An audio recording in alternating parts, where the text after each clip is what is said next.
Good evening. I'm Christopher Musty, Associate Professor in the Political Science Department at UM.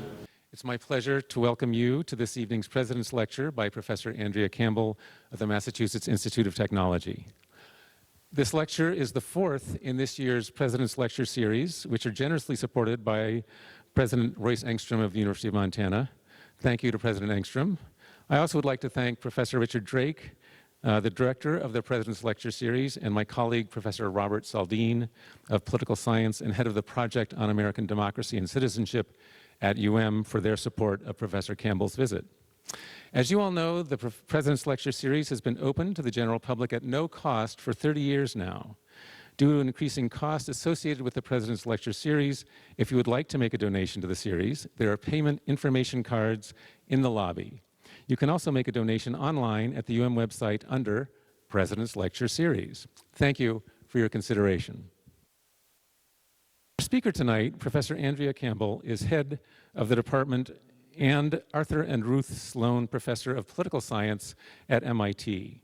Professor Campbell's research ranges broadly across American politics, political behavior, public opinion, and political inequality. Her work focuses on how these elements intersect with three of the most vexing, complex, and misunderstood areas of American public policy: social welfare policy, health policy, and tax policy. Professor Campbell is the author of several path-breaking works. Her first book, How Policies Make Citizens, Senior Citizen Activism and the American Welfare State, published by Princeton University Press, profoundly reshaped our understanding of how public policies can affect how people participate in politics and whether they participate at all. Her second book, The Delegated Welfare State, Medicare, Markets, and the Governance of Social Provision, illuminated the many problems that result when government makes social policies but relies on other institutions to carry out those policies. Professor Campbell's most recent work is Trapped in America's Safety Net, One Family's Struggle. This book is a searing and incisive analysis of our convoluted, inefficient, and ultimately dysfunctional system of healthcare provision based on her unique position as both an expert on healthcare policy and seeing firsthand the healthcare problems of her brother's family after a catastrophic accident. This book is the basis for Professor Campbell's talk tonight, and I commend it to you without reservation for its powerful and illuminating portrayal of America's frayed safety net. The book is available in the lobby, and Professor Campbell will be signing copies of the book after her talk.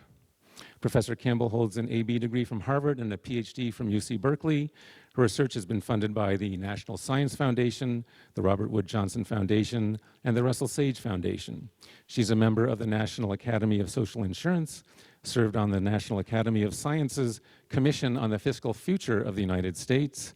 And this year, Professor Campbell was elected to the American Academy of Arts and Sciences, one of the highest honors for social scientists in the United States. Please join me in welcoming Professor Andrea Campbell to the University of Montana's President's Lecture Series.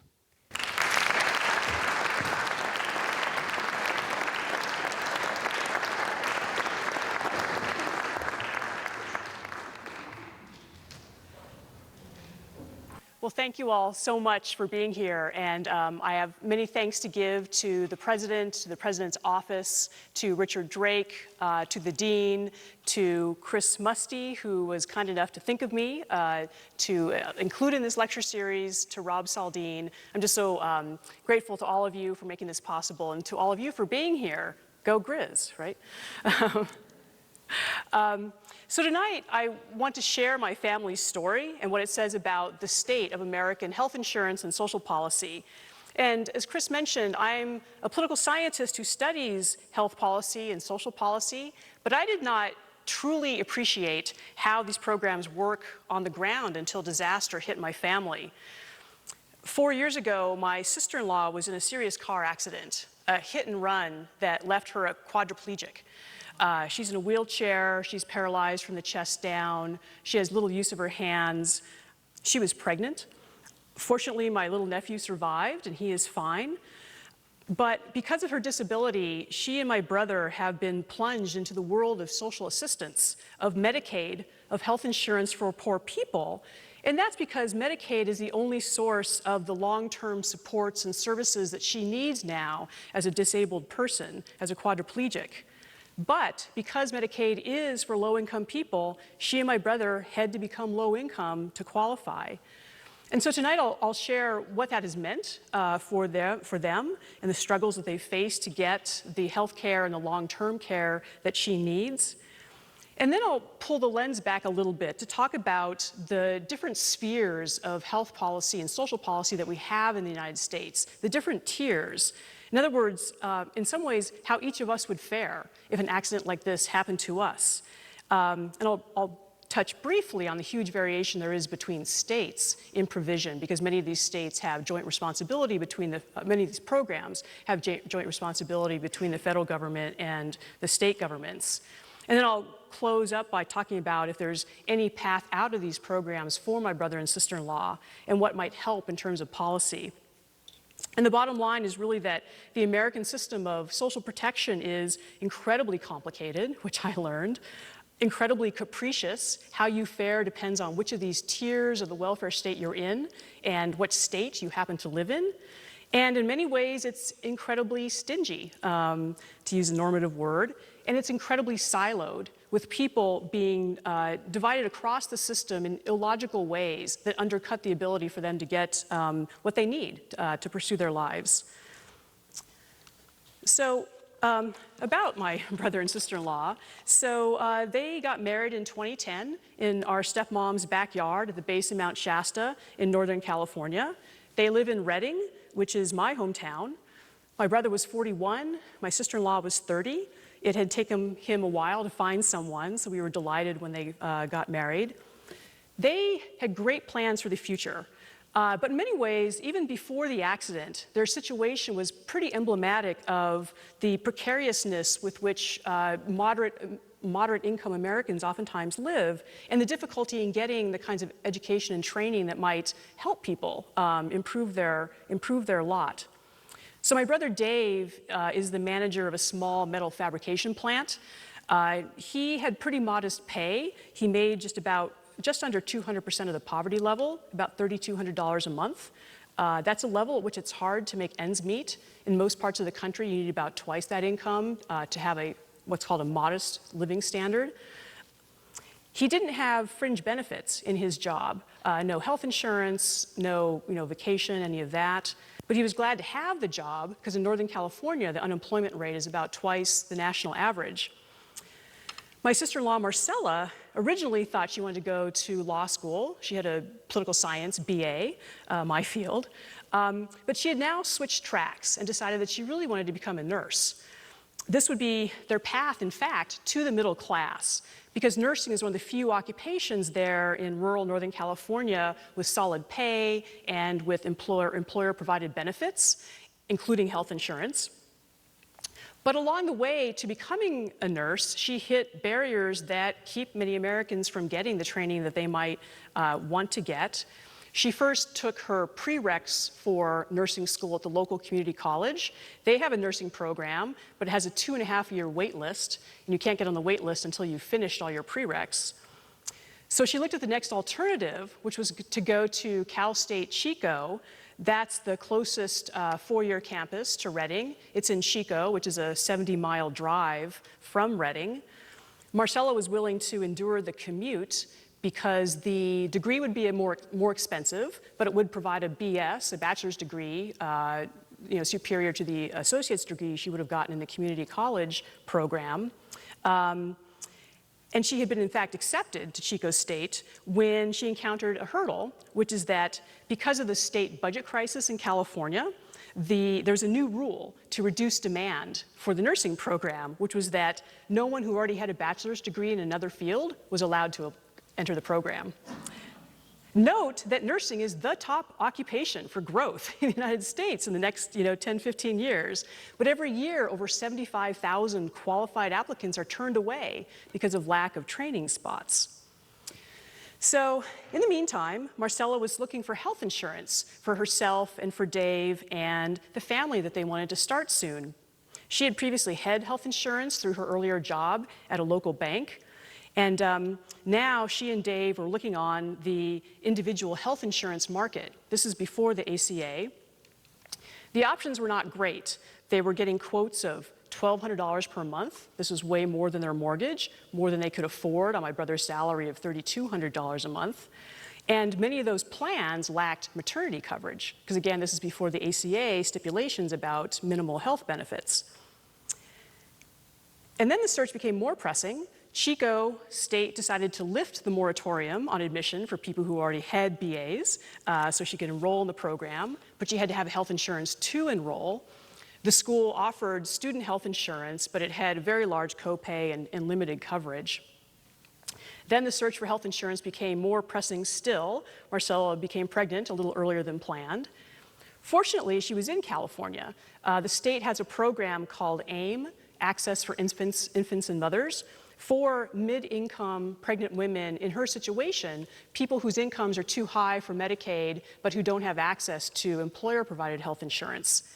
So through AIM, she would be covered for the pregnancy and 60 days postpartum. And after that, she would enroll in the health plan. And then the baby would be eligible for CHIP, the Children's Health Insurance Program, because California has a pretty high income threshold for that program. So they thought they were all set. Dave still wouldn't have health coverage, but Marcella and the baby would. And so this combination of AIM and CHIP and the eventual student health plan was fragmented, but at least it made starting a family possible, despite their lack of access to employer-provided insurance, which my brother's employer didn't offer. Well, then disaster struck, and we learned how truly precarious their situation was. In February 2012, Marcella was literally on the highway, on her way to nursing school when this accident happened. She was airlifted to our local hospital. It's a hospital my brother and I know well because our dad was an OBGYN and was chief medical officer there before he passed away. He passed away about 6 years before the accident. Marcella spent 4 weeks in the intensive care unit. My nephew Logan was in the neonatal intensive care unit for 2 weeks. After the ICU stay, Marcella was transferred to a rehabilitation hospital. That's when he was born. That's his birthday, the day of her accident. She was transferred to a rehabilitation hospital in the Bay Area, which is a 4-hour drive from Redding, but it's the closest rehab hospital that specializes in spinal injuries. So she was there for 3 more months. The AIM insurance covered many of the expenses during that ICU stay and the first part of the rehab stay, covered in those first 60 days. But then Marcella was on Medi-Cal, which is California's version of Medicaid. And Medicaid is the public health insurance program for low-income Americans, put in place in 1965 at the same time as Medicare, the public health insurance program for older Americans. And Medicaid covers 2 principal things: health insurance, but also long-term supports and services, the needs that disabled people have for the activities of daily living, like bathing, dressing, eating, toileting, and so on. So the following is going to be a critique, but don't get me wrong, we are incredibly grateful that Medi-Cal exists, but I, for one, discovered what life is really like in these programs for low-income Americans. So Marcella, because she is disabled, is categorically eligible for Medicaid, for Medi-Cal in California. But because it's a healthcare program for poor people, she and my brother also have to be poor for her to get Medicaid. So what does that mean? And I should add, why is it Medicaid? Because Medicaid is the only source of these long-term supports and services. We can come back to that later. So to be eligible, she has to meet the income test and the asset test. So the income test. My brother has a job, and so they're not technically poor. So how do you qualify if you're not poor? Through a version of Medicaid called share of cost Medicaid, or share of cost Medi-Cal. So every month, they're allowed to keep $2,100 a month to live on. That is 133% of the poverty level. It's really hard to make ends meet on that amount. If my brother makes more than that in a given month, everything that he makes is skimmed off as their share of cost. So if he were to continue making the $3,200 he had been making, every month he would pay $1,100 to Medicaid, and they would get to retain the $2,100 per month. So it's like having a health insurance plan with an $1,100 deductible that resets every single month. So that's the income test, or the income limits. Later, when my brother went back to work, he dialed back his hours so his pay would only be $2,100 a month, so he wouldn't have to pay the share of cost. So the design of this program creates a disincentive to work because of the 100% marginal tax rate that he faced. So there's some really perverse incentives in some of these program designs. I should add that Medicaid and Medi-Cal is more of a loan than insurance. So any Medi-Cal services that Marcella uses after age 55 will be added to a tab that she'll run up the rest of her life. And then when she and my brother pass away, the state will put a lien on their estate. And so my nephew can never inherit anything. So he's disinherited from birth. Now, the estate will only consist of a house, as I'll explain in a moment. Because in addition to meeting this income test, they have to meet the asset test. So in California, to qualify for Medicaid, they can only have $3,150 in assets beyond their house and one vehicle that are exempt. So that means total assets, bank accounts, everything. And this means you can't have a retirement account, IRAs or a 401k, if you're lucky enough to have that at work, count against the asset limit. They can't save for college. The 529 fund counts against the asset limit. They can't have much of an emergency fund since all of their assets can be less than $3,150. So they had to liquidate the modest savings that they had. The money could only be used for the house and the exempt vehicle, which was the wheelchair van they ended up buying. They couldn't use their own money. They couldn't pay off their credit card bills. They couldn't pay Marcella's student loans from her first BA. The government can tell you how to use your own money, which offended the inner libertarian I didn't even know I had when I found this out. Marcella had to liquidate the little 401k account she had established when she worked at her bank job, and she had to pay the early withdrawal penalty, adding insult to injury. They had to keep receipts about how all this money was used to prove that it only went into the house and the wheelchair van. And then they faced this dilemma, which is that any other vehicle they own would count against this $3,150. As it happened, unfortunately for my brother, his hobby was working on old cars, and so he had to sell them all because those count against the asset limit, and he kept the one with the lowest value. This is a photograph of a 1968 Datsun pickup. This is not his actual Datsun pickup, which looks much worse than this one that's kind of spiffy. He kept it because it has the lowest value. It's worth $200. And so he's the only able-bodied person in their household. He drives to work in a 45-year-old car that, it's a truck that weighs less than a Mazda Miata. It has no safety features. And then we're told, they were told, hey, you're lucky that you have a baby. Without the baby, your asset test would only be $3,000, as if, the marginal cost of raising a baby is $150. This is my actual nephew when he was little. This asset limit was last raised in 1989.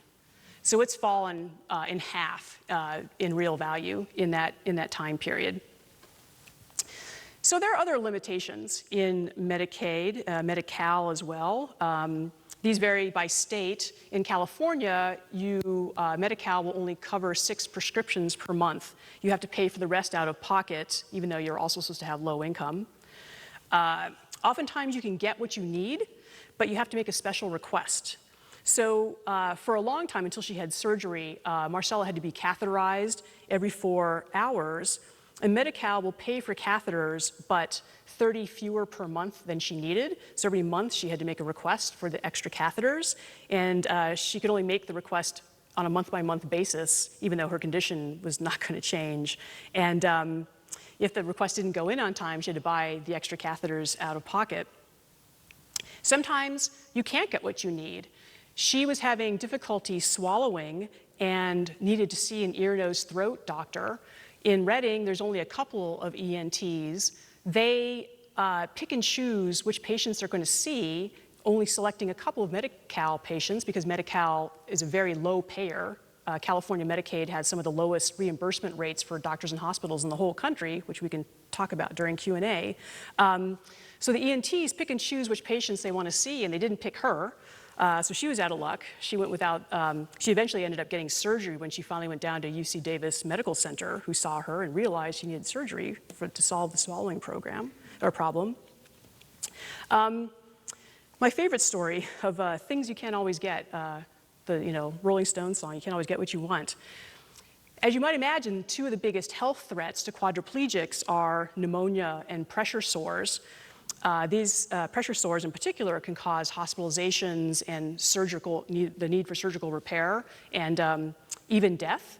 That's how Christopher Reeve died, the actor. He had a pressure sore that went septic, and he had a bad reaction to the antibiotic he was given, had a heart attack, and died. When Marcella left the rehab hospital to go home, Medi-Cal had given her this special pressure-relieving mattress topper to prevent pressure sores, but it's pretty expensive, and they wanted to give it to someone else. So eventually they took it away and gave her this flimsy replacement because she didn't have enough pressure sores. So I'm thinking, well, maybe now she will. And they'll have to pay for the surgical repair. So in the meantime, there's other things for which there is no public help. So there's zero public help to renovate your home for wheelchair accessibility. So some states have waivers from the federal government so they can use Medicaid money for things like bath seats and grab bars, but those are small potatoes, right? There's no public funding for making your home truly wheelchair accessible, especially if you have narrow hallways and tight doorways like they did. It's fortuitous that the house that my brother bought years and years ago is one floor ranch. And so with help from friends and family, worked nights and weekends for 2 years, all volunteer labor using donated materials or materials that we bought at cost to renovate their home for wheelchair accessibility. And so they actually lived for 2 years under different roofs because no one relative could take them all in, the family, my brother, Marcella, and my nephew. And so after 2 years, in April 2014, they were able to move back into their home after all this work that our friends had done. And these are people that we went to elementary school with these people that did their home renovation. And every time I give this talk, I lose it at some point, usually when talking about these people who are like extraordinary. There's also no public help to buy a wheelchair van. So we did an online fundraiser under her brother's name, so it wouldn't violate the Medicaid asset test. And they still had to buy a used one because they're quite expensive. So that's their situation in a nutshell, and I'm happy to come back to how they're faring. The book then uses their story to talk about some themes, how these means-tested programs work in the context of other social programs, how the designs of these programs keep people poor, how much these programs vary across the states, and then a little bit about how American social provision compares to what happens in other rich industrialized nations. And what I want to do is just really highlight mostly the first thing about the different tiers, and then talk a little bit about state variation. So American social policy has these 3 distinct tiers, and how you fare, how you're treated depends very much on which category you're in. So there's social assistance, which are programs for the poor. So these are means tested, means they're targeted for low-income people, and they're usually jointly run by the federal government and state governments. And it includes things like what we call welfare, which is transition or temporary assistance for needy families. That's cash payments to low-income families. Medicaid, the health insurance program for poor people, which Marcella's in. Supplemental security income, which we'll talk about in a moment. Food stamps, housing vouchers. Those are all the social assistance tier. Then there's the tier that most people in this room would be in, which is the social insurance tier. This is the universal programs for workers that are funded by payroll taxes, Social Security, Medicare, unemployment insurance. And then for some workers, there's this third private tier, which is employer-provided benefits. So in the United States, many benefits that are conferred by the government in other countries are conferred by employers in this country, but employers are not required to give these benefits. My employer does, my brother's doesn't. So this would include things like health insurance, a retirement plan, paid sick days, paid vacation. Employers don't have to offer these things. Different employers offer different baskets of benefits when they do offer them. And so the question is, how would a person facing an accident like the one that my sister-in-law faced fare in each of these different tiers? And how complete are any of these tiers? So let's talk about first the social assistance tier.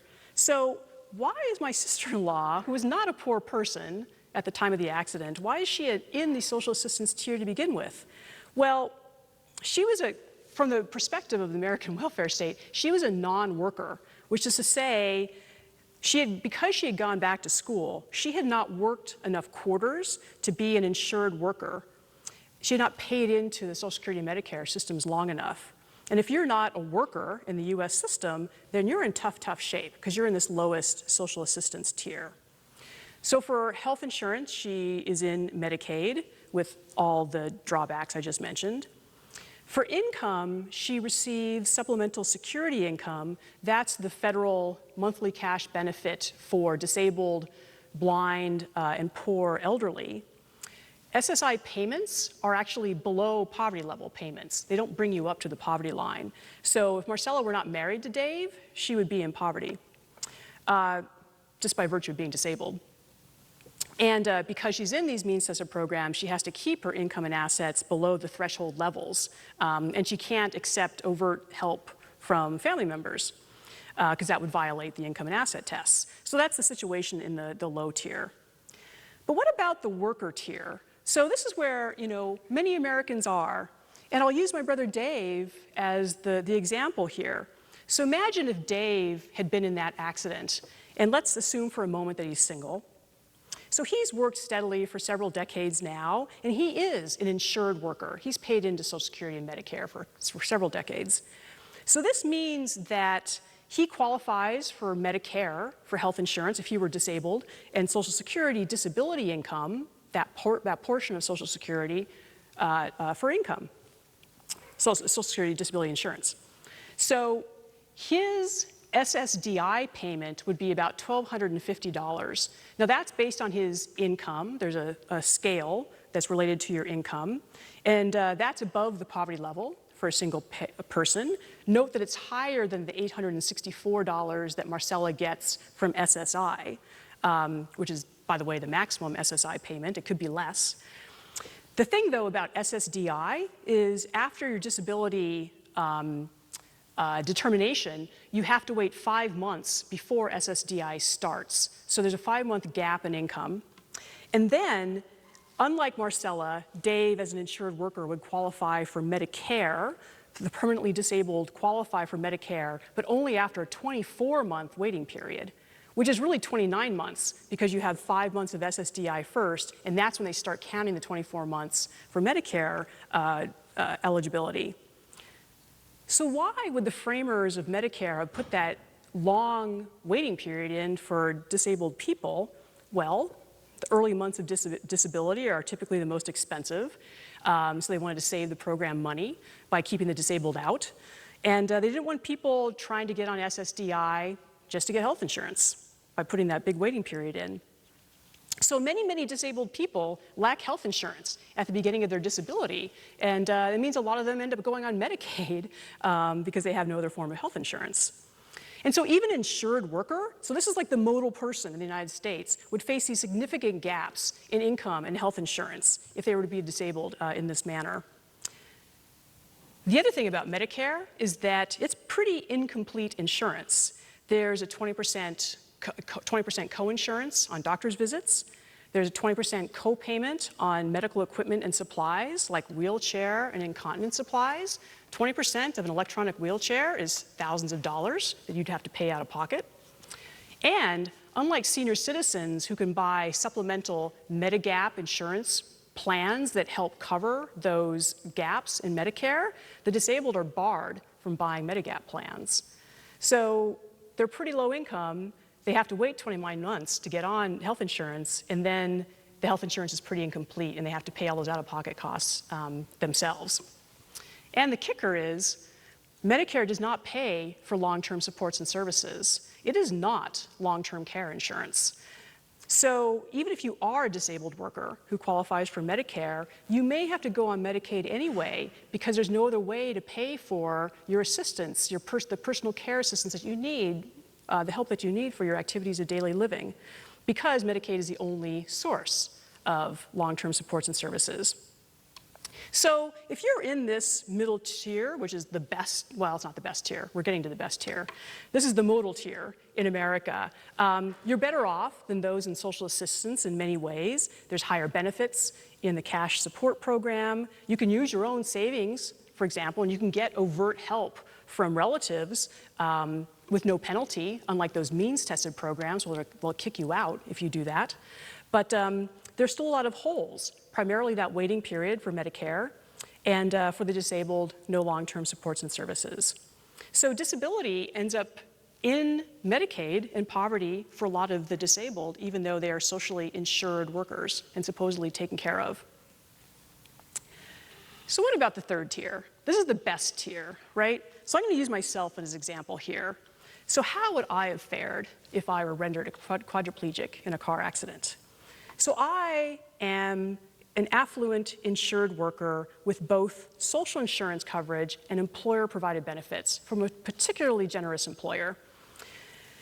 I have a panoply of benefits that Dave, as just a socially insured worker, didn't have.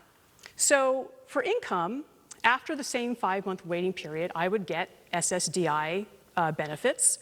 My payment would be larger than Dave's because my income is larger than Dave's, even though in this scenario, we'd have the same level of disability. I also have long-term disability insurance from my employer.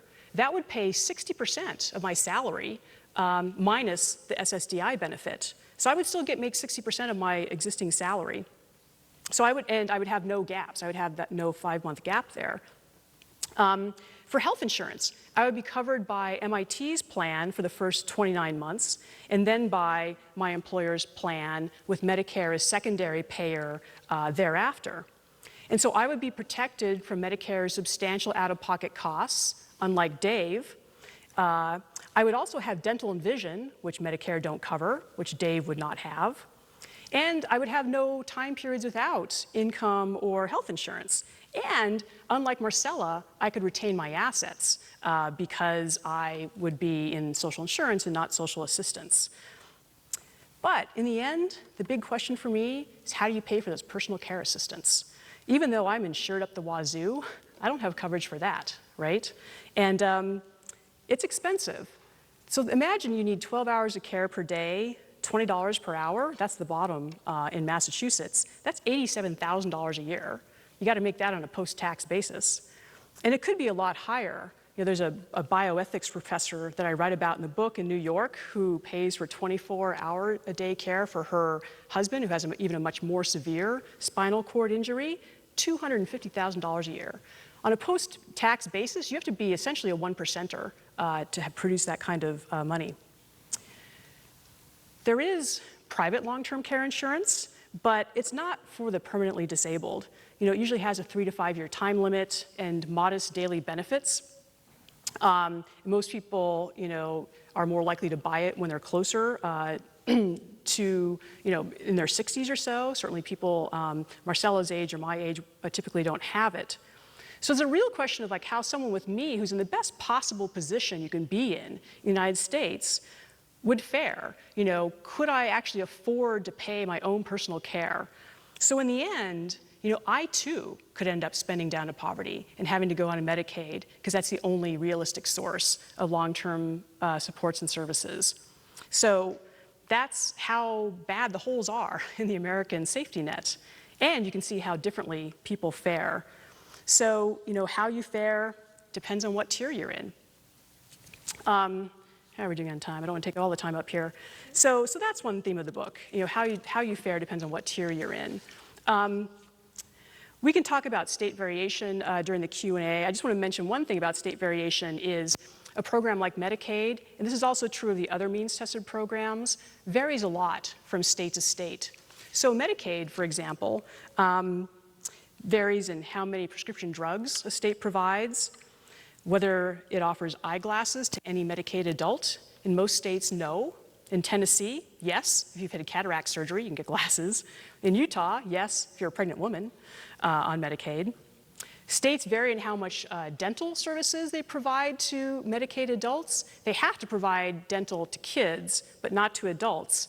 In Massachusetts, rich blue Massachusetts, a child can get a filling in any tooth when they're on Medicaid, but the mother can only get a filling in her front 12 teeth, not in her molars. Like, that's the level of sort of slicing and dicing that states do on benefits and means-tested programs. So how you fare also depends on where you live. So let me close up by circling back to Dave and Marcella, and then we'll get to Q&A. So one question is there any escape for Dave and Marcella? Can they leave Medi-Cal, get out from under Medi-Cal's thumb? I'm not going to go through a few state variation slides, forgive me. So what about the ACA? We just had this big health reform. The thing about the Affordable Care Act, the Obama health care reform, is that it's really about health insurance, which is separate from long-term supports and services. So it remains the case, even after the ACA, that Medicaid is still the only support for long-term supports and services. So that fundamental fact doesn't change. So the ACA actually does not help my brother Marcella. I guess it helps my brother can go on an ACA exchange and get health insurance, but not Marcella. Another possible ray of hope is the California Working Disabled Program. So there has been a lot of policy innovation in recent years because of the recognition that it's pretty ridiculous that disabled people face a choice between Medicaid and working. If they start working, they may not be able to work in their original occupation, but they might be able to work doing something else. But if they do so, they'll lose their Medicaid insurance as soon as their income goes up over the threshold. So a number of states and the federal government have done these programs to allow disabled people to work without losing Medicaid eligibility. And so typically you buy into Medicaid and you pay a monthly premium. So California's version of this is particularly attractive, the California Working Disabled Program. It has a lot of great features. Marcella could earn income. She could retain more income than she could under regular Medicaid. She could even save her earnings in a separate bank account that wouldn't count against the asset cap. This all sounds fabulous. So we ask a caseworker, well, sign her up, she's got to be eligible, right? And the caseworker says she's not eligible. And I say, health policy expert, that can't be. Everybody's eligible for this thing. And ultimately, when I went through a sort of fact-checking process with the book, and the University of Chicago Press got me in touch with some current and former Medi-Cal officials, which was fantastic. And I also got proxy from Dave and Marcella so I could talk about their specific case. And it's like, okay, why is she not eligible for the California Working Disabled Program? And the state level officials said, indeed, she is not eligible. And that's because if she were in the CWD program, she would have to pay a monthly premium to be in Medicaid, and they are prevented by law from making her worse off by making her pay for Medicaid when she's currently getting it for free. So to get into CWD, she would either have to get an administrative law judge to put her in by fiat, or she would have to leave Medicaid, get a job, re-enter Medicaid through the CWD program and hope that there was no gap in coverage. We don't have a lot of faith that there would be no gap in coverage. So it's just not clear how to make their situation better. And honestly, the best thing for them to do, for at least Dave and Logan, my nephew, to get out from under Medi-Cal's thumb, is for Dave and Marcella to get divorced. That's what policy would be. So what would help? So I have a long wish list, as you might imagine, but I think there are two relatively modest goals that I think policy activists should focus on. So one would be getting rid of asset tests in these means-tested programs. You know, most Americans have extremely modest assets. You may have seen these survey results that ask people, like, could you come up with $500 tomorrow? Or could you come up with $2,000 if you had like 3 weeks? And huge percentages of Americans say no, because people don't have cash assets. And so we have these states trying to chase down and determine the assets of people when they enroll in these means-tested programs. So a bunch of states are moving in this direction already. So about half the states don't have an asset limit for Medicaid. Dave and Marcella happen to live in one of the states that still does. And I should say that the ACA is also moving in this direction. So those people who are newly eligible for Medicaid under the Medicaid expansion in the ACA, which is to say you no longer have to be both low income and categorically eligible, you just have to be low income, those newly eligible don't face an asset test. Although, so policy is moving that direction. It does create these crazy inequities. So people in the old eligibility categories, like my sister-in-law, still face an asset test, even though newly eligible people in California don't face an asset test. So that's kind of nuts. So I would just abolish asset tests. The other policy change I would love to see is true social insurance for long-term care and for long-term supports and services. You know, Rob Saldine of the University of Montana Political Science Department has written this wonderful book about a piece of the Affordable Care Act called the Class Act, which was a social insurance program for long-term care. And the way it would have worked is that workers who wanted to join the program would pay a payroll tax. After a 5-year vesting period, if they became disabled, they would get a modest daily benefit that could be used to offset the costs of nursing home care or home health care. The problem with the Class Act is that it was a voluntary program, and therefore it faced a death spiral, an insurance death spiral, which is that because it was voluntary, people who are more likely to need it would be more likely to sign up for it. And so actuarially, in the long run, it was going to be paying out more in benefits than it would take in premiums. And so the Secretary of Health and Human Services first declared it fiscally unsustainable, and then it was actually repealed by Congress at the end of 2012. So what I would love to see is true universal social insurance for long-term care. You know, if everybody paid a small payroll tax, not to increase your taxes, y'all, but if everyone paid a small tax, then long-term care would be provided on a universal basis. Families could help without penalty. Families would be able to top up the public nursing home benefit, which they currently can't do under Medicaid. Because right now, Medicaid either pays 100% or the family pays 100%. And so if you have a disabled elder, for example, who has Alzheimer's, you know, Medicaid's not going to pay for one of those fancy Alzheimer's units in a nursing home. The family would have to pay the whole freight, which is extremely expensive. But imagine if you had a public benefit that the family could top up and then get their disabled person into the level of care they need. That would be fantastic. So I'd love to see social insurance for long-term care. So let me stop there and take your questions. Thank you so much for listening and hearing about my family story, and I'm very happy to take your questions.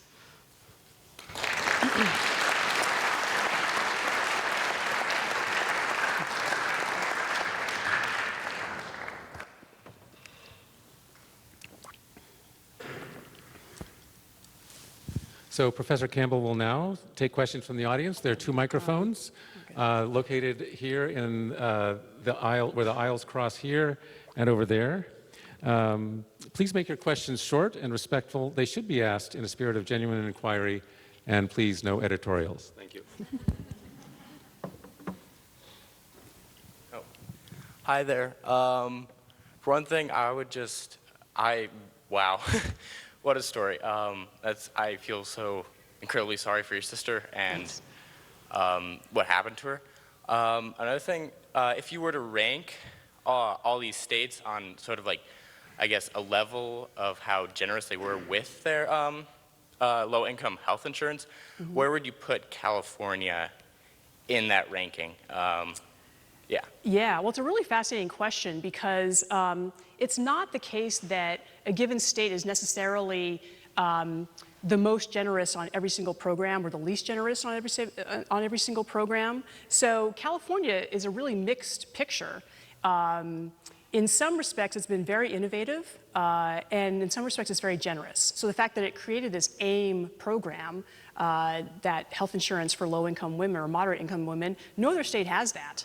Another policy innovation in California is there's paid family leave in California that only exists in 2 other states, Rhode Island and New Jersey, because in 1993, unpaid family medical leave was passed at the national level, but it's unpaid, and so lots of people are not eligible for it because it has complex eligibility rules, and then because it's unpaid, people can't afford to take it. So California has paid leave for 6 weeks that you can use for like a new baby or caring for an elder. So California is generous in some respects, but then very not generous in others. So as I mentioned before, it's one of the lowest Medicaid payers in the country, and you might think, you know, it's a pretty rich state. It's these days a very blue state, but Medicaid was implemented under Governor Ronald Reagan. You might have heard of him, and he didn't want Medicaid, to be a huge program, and so it was put in place with very low reimbursement levels, and those low reimbursement levels have stayed in place ever since, the ensuing 50 years. So it's a real sort of path-dependent kind of thing. Medicaid, or California Medicaid, or California, I should say, also doesn't have some other programs that other states have. So some states have a state version of the Earned Income Tax Credit, which refunds the payroll tax and federal income taxes of certain low-wage workers. About half the states have their own version. California doesn't. So it is the case that there are some states that on many parameters are pretty generous, like, California's up there with many states. New York, Massachusetts, Connecticut, you usually see at the top of most charts, and then there's other states like Mississippi, Alabama, Texas are at the bottom of the charts. But it's not necessarily the case that there's, states may have a mixed picture because these programs developed at different times under different administrations, have many different complexions, as it were. So that's a long answer to your excellent short question. Thanks very much for your lecture. One of the concerns I think a lot of people in the audience might have would be changes that might be coming down the pike under a new administration. For example, block grants for Medicaid to states. Yeah. I don't know if you're in a position to speculate about how our safety net will be preserved or not preserved, but maybe you could just comment on some of the dangers that might be out there. Oh, sure. In fact, this semester I'm teaching an Introduction to Public Policy class, so my students and I were sort of trying to go through kind of issue by issue, what do we think will happen. So I think the social insurance programs like Social Security and Medicare are on relatively safe ground just because even though they've been in the sort of crosshairs of, say, Paul Ryan's budget proposals that he's put together the last few Congresses, especially Medicare, he would like to turn that into a voucher program. I don't think that the Trump administration would necessarily go for that just because many of the members of the Trump coalition, in fact, get Social Security and Medicare, and most populist campaigns are supportive of social insurance. Social assistance programs are another story. Here, you see an alignment behind what, say, Paul Ryan and congressional Republicans would desire and what I think a Trump administration would desire, which is to say, I think that a block grant for Medicaid is definitely going to be on the table. And the thing about a block grant, so the way Medicaid works right now is that it isn't what we call an open-ended entitlement, which is that states determine who's eligible, and Medicaid is paid for in part by the state with a match from the federal government, and different states get different amount of federal match. If you're a lower income state, you get more federal money. And that federal contribution is just as big as it needs to be to cover all the people who have been deemed eligible in that state. What a block grant does, by contrast, is give a fixed amount of money from the federal government to the state. And it's easy to reduce block grants. You might let them erode naturally through inflation, as happened with the TANF, the cash welfare block grant, or you could actually cut the block grant. So on the third hand, the interesting thing about Medicaid is that now the majority of states have Republican governors, and 49 states have to balance their budgets. Medicaid is the biggest line item in state budgets next to K-12 education.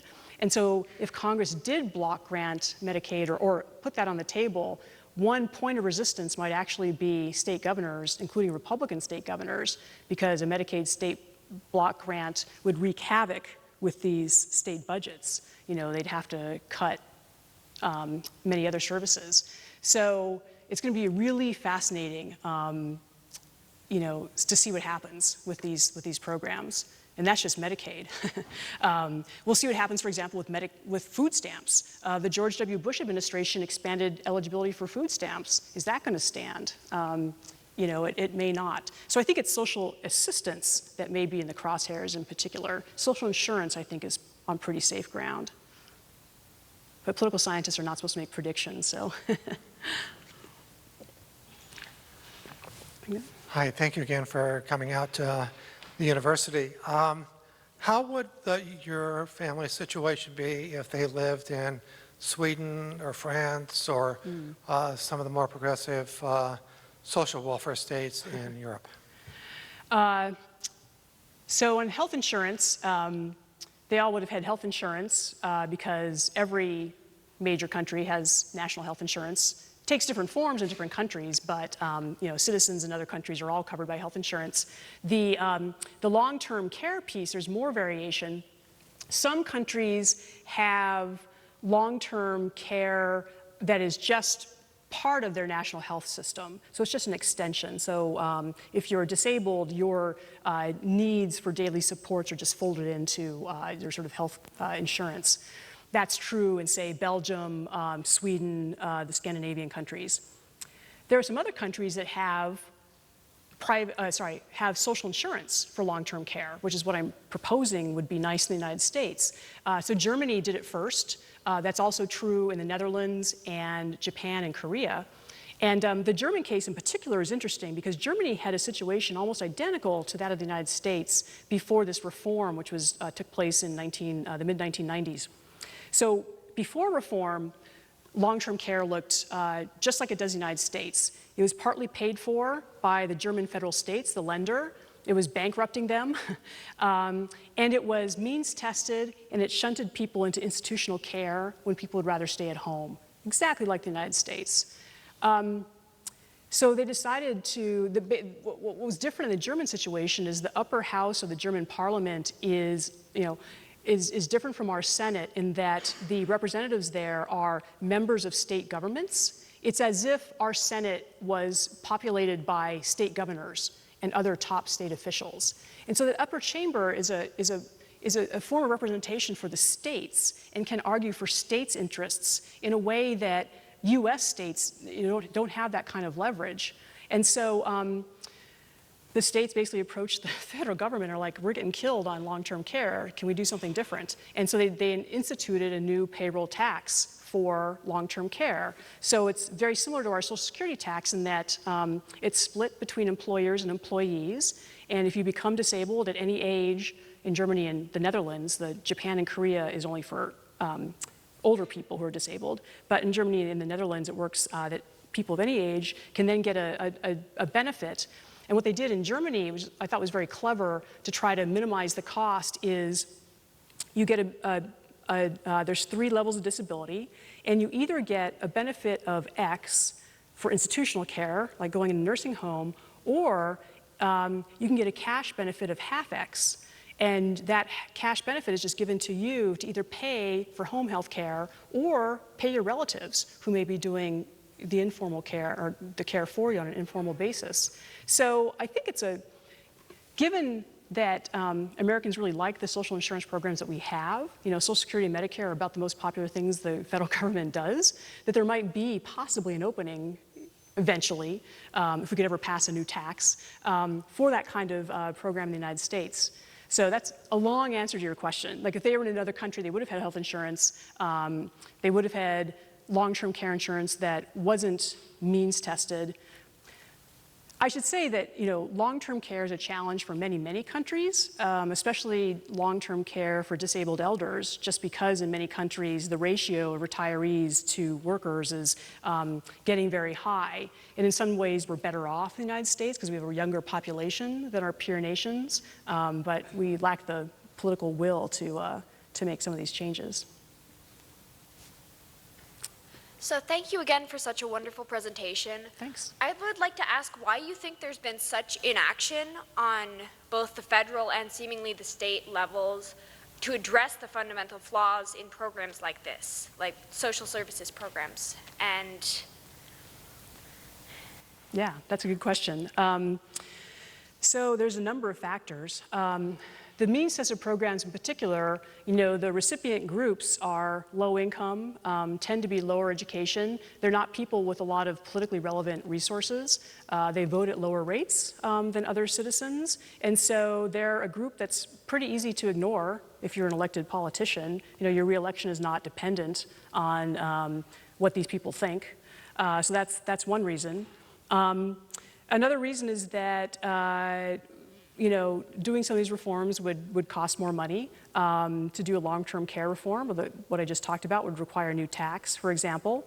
Long-term care, long-term supports and services have long been regarded as a budget buster for governments. And it's interesting, the National Governors Association gets together twice a year, and they usually bug the federal government about two things: transportation funding, and will you please take long-term care off our hands? And the federal government's like, sorry, no.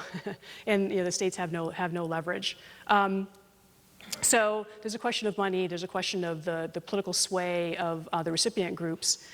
The interesting thing, we had a session earlier today about elder care and child care as being two parts of the American welfare state where there's particular holes. We heard a little bit about elder care tonight. Well, I should say long-term care, or long-term supports and services for the disabled. The people there who are affected very much are caregivers, especially for disabled elders, because you'll have oftentimes women who are working. They have a disabled older relative who needs care. The vast majority of care is done on an informal basis by family caregivers who oftentimes have to cut their hours or leave work altogether to do that care. They lose Social Security credits as a result. They may physically harm themselves lifting their relative. It can be emotionally devastating, high rates of depression. So we don't have a lot of respite programs for caregivers. We don't have a lot of consistent adult daycare programs, and we don't have universal long-term care. So there's a big gap there. There's a big gap in child care where we don't have subsidized child care on a widespread basis in the United States. And you would think there would be more political agitation for those kinds of things because they affect the middle class, and they affect workers. And part of it's, I think, that it's hard for people to imagine what would help. We sort of lack a policy imagination in the United States because our social welfare state is so small and kind of shriveled on the vine. We don't have a good sense of what is possible. And we don't oftentimes look at other countries for examples. I think many lawmakers are concerned that we're already spending a lot and don't want to add to the size of the federal government, even though US taxes are actually quite low in comparative contrast. There's a whole number of factors. I can send you a paper that we discussed earlier today about what some of those factors might be. But a lot of it boils down to the relative political voice of recipients in these means tested programs in particular. Another long-winded answer to a question. So I've got a question that relates a little bit to the economic conflicts that exist in trying to manage disability issues on a broad scale. So one of the major institutional models based on a medical model is nursing home care for long-term supports. The disability rights movement articulates a vision of community living rather than institutional living. The nursing home lobby is extremely powerful and resists that. Yeah. I wonder if you can talk a little bit about some of the economic tensions at that level that seem to drive policy. Mm-hmm. So many people would rather be at home than in an institution. A number of states have gotten waivers from the federal government to use Medicaid money not only for institutional care, which used to be the only use, but also for home-based community services. The difficulty is that if you send individual personal care workers out in one of these programs, if you provide a lot of hours per day, it ends up costing more than institutional care, where you're putting a bunch of people in an institution, and so your staffing levels are lower compared to having individual personal care workers out in homes. And so what states have done is they find if they provide too many home care hours, it ends up costing more than institutional care. So the response then is they cut the number of hours per day in their home care benefit, and oftentimes to too few hours for those people. So that's part of the economic struggle here. And I should say, the nursing home industry is incredibly powerful. And I'm going to tell you one story that I ran across doing the research. So it's going to be another long-winded answer to your question. In Tennessee has a particularly strong nursing home industry. And until a couple of years ago, there was no home and community-based services. If you needed care for activities of daily living, you had to live in a nursing home. So if you were a kid who got in a diving accident and you were paralyzed and your family didn't want to take care of you, you had to live in a nursing home. Didn't matter if you were 20 years old. So I ran across this because I was looking at home care hours across states, and I saw a few states that are 0. And I thought, how can it be 0? So I called up the head of the Center for Independent Living in Memphis. And Centers for Independent Living are social service organizations that are run by disabled people for disabled people. They're sort of, referral agencies. They oftentimes have libraries of assistive technologies and that kind of thing. And so she tells you this alarming story, which is that they've been trying to get Tennessee to pay for home-based care for a long time with no success because of the power of the nursing home industry. And I completely stumbled across this story. She says, has anyone ever told you about what we do here in Memphis? The Memphis CIL had a relationship with the Denver CIL, CIL, where people were coming to the Memphis CIL to say, I'm 25 years old. I don't want to spend the rest of my life in a nursing home. Get me out of this hellhole. What can you do for me? And the Memphis CIL started raising money from, medical device vendors and so on, and they would buy people one-way plane tickets to Denver. And those people would be met by people from the Denver CIL on the other end and put in an apartment and start their lives over again and never go back. And they called this program the Underground Railroad. And this is like in the United States of America, what people have to do to get the services they need. And that shows you the power of the nursing home lobby. Now, a couple years ago, Tennessee managed to change things, and now you can get home and community-based services. But, it's grim out there. And it also varies hugely by state, and I think this is a incredible example of that. I think your family is very lucky to have such an advocate in you.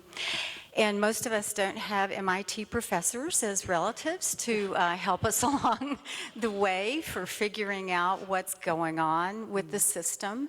What advice would you have for people who are yet to be tasked with such an incredible journey?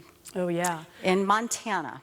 Well, I have to say, there were so many ways in which I was not a help, especially in the early days. I would correct family members when they would say Medicare and they meant Medicaid. People really love it when you correct them like that. That was really helpful. My main advice would be to search out those who have experienced these kinds of transitions because this happens to a lot of families, right? It's just you may not hear about it. So these centers for independent living are wonderful resources. So I would definitely contact the CIL in your area. There are also some online resources. There's an organization called the World Institute on Disability that is based in Berkeley, California, that had a big disability rights movement. That's actually where SILs were started. And they've got a very helpful website that talks about the kinds of services are available in different parts of the country. And just to show you how good they are, when I had access to these state officials actually working for Medi-Cal, I was trying to ask them, like, there are 100 different sub-programs within Medi-Cal, and because various programs have been layered on over the last 50 years, and it was clear to us that the local caseworkers only knew like 5 or 6, and so they would just like slot you in the one that came to mind that they figured you would be in. So we thought, well, surely there's some optimal program, right? But the caseworkers won't have time to do a search across all the possibilities. So I'm talking to the state Medi-Cal officials, and I said, okay, got you on the phone now. MIT professor, this is how helpful I'm going to be. Can you tell us, like, what is the optimal program for my sister-in-law to be in? Like, what is the most money my brother can make, for example, and retain her eligibility? And she said, we couldn't tell you the answer to that question. You'd have to go look at the calculators on the World Institute of Disability website. Like, they have more information than we do. These are the people who run the program in the state. So talk to the people who've been in this. If you know anybody who's a social worker, they're super good sources of information. If they're not too tired, and overcommitted from their jobs to talk to you in their off time, that's another source. There's also online communities that are very, very helpful. So the internet can be a wonderful resource for people who can't necessarily contact or can't find each other otherwise. But there's lots of good advice on the internet as well for people in this situation. And there's also, if you're a caretaker, in a number of communities, there's caretaker organizations, support organizations, but also referral organizations that can inform you about things like adult daycare, respite programs, and so on. So there are some resources. The tricky thing is there's no clearinghouse for all of this. You've got to search it out yourselves. So you've already begun to answer my question. I view your talk as autoethnography, and I was going to ask you how it's altering the way in which the field of study and the kind of analytics, big data analytics that are used typically in these policy debates is shifting because of your approach, and whether that might provide some interesting opportunities for young people to think of new jobs in your field. Oh, thank you. Autoethnography is a term, I guess it's from anthropology, about writing about yourself or writing about your own family. I dare say it's not what political scientists usually do. We're, especially now these days in political science, especially American politics, is very much a high-tech, data-driven enterprise. And even those of us who work on policy, you tend to read these sort of bloodless reports and government manuals. And so that's why I was so ill-prepared when this thing happened to my family. So I think it's still necessary to do the kind of large end studies, to look at the nationwide statistics and so on, because the downside of studying one family is that it's not generalizable, right? So I can't ask questions like, how would people in different circumstances fare? My sister-in-law was a young mother. Did that mean she got more sympathy from caseworkers or from that rehab hospital in Santa Clara? They don't like to take too many Medicaid patients because Medicaid's such a poor payer. We basically managed to talk our ways in there because they felt so badly that this young mother, is now disabled, we got in there on the sympathy vote, right? If she were a different kind of quadriplegic, if she were like, some young man in a, ATV accident, maybe she would not have been treated the same way. Conversely, if she had been African American, there's lots of social science research that showed she would have fared much worse in her interactions with these programs. So what you lose with the case study is the generalizability. So I think that, and I should say the other thing is that when I was writing the book, they live in a relatively small community. There's only so many caseworkers. I could not piss off the caseworkers, right? So I don't name any caseworkers by name in here. I don't, in fact, talk about some of the things that caseworkers said and did that are really, not so great. That if I were writing in a more anonymized way, the book in some ways could have been even more searing indictment of the system. So I think it's necessary to pair this kind of narrative-based work with the larger N studies. And they don't have to be that large N. There's some really wonderful work by a political scientist who's at Minnesota named Joe Sauce, who studies people who are in means-tested programs. And there, in some ways, so it's partly statistics, but it's also, interview-based work. And there you get a real flavor because his respondents can talk about their caseworkers because they're completely anonymous. And they give you like the real scoop on how they're treated by these caseworkers. So I think you have to pair this kind of work with the sort of larger N studies. But I should say that the way this has changed my work is that as political scientists and other kinds of social policy analysts, we tend to look from the top down. And I've realized, and we also tend to specialize in one program at a time. And I realized from the recipient perspective is that it's actually the interactions among programs that determine the kind of strategic environment in which you operate. And one little example of that is the Obama administration proposed making the asset limit for some of the federal means-tested programs like food stamps and SSI, $10,000. But if you're in a means-tested program, another means-tested program that has a state cap of $3,000, then the new federal limit is moot. But only by having a multi-program perspective would you realize that. So that's one way that this project has sort of changed my perspective, is first I've got to look from the ground up, and I've got to do multi-program. Not that all political scientists are going to be able to do that. If you're a young graduate student, you probably wouldn't be allowed to do that. But now that I have tenure, I can do whatever I want. You mentioned near the end of your talk what I might call the nuclear option, divorce as a means of escaping the caps. Yeah. What happens to the people that do it, and how do states respond to people that take such dire measures to escape their economic trap? Yeah, well, it's an open question. Because one difficulty is if you divorce, but you continue to live together, how does a caseworker evaluate that?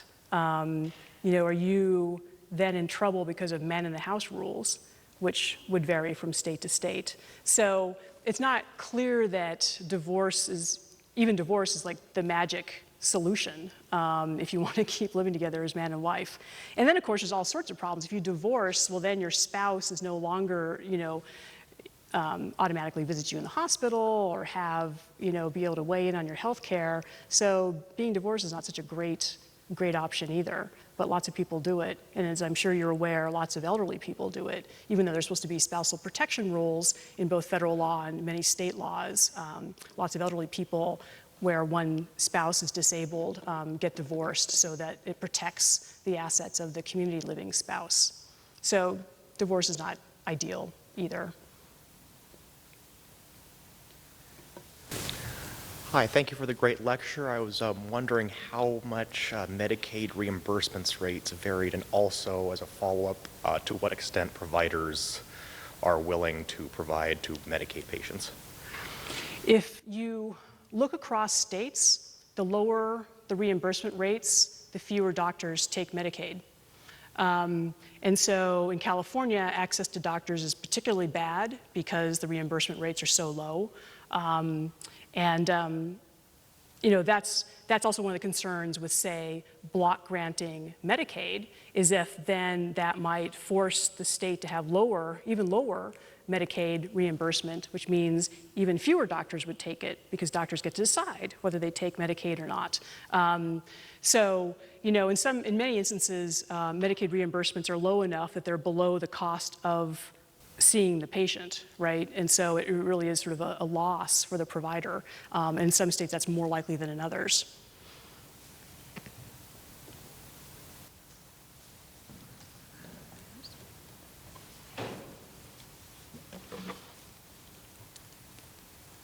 Well, If there are no further questions, then please join me in thanking Professor Andrea Campbell. Thank you all.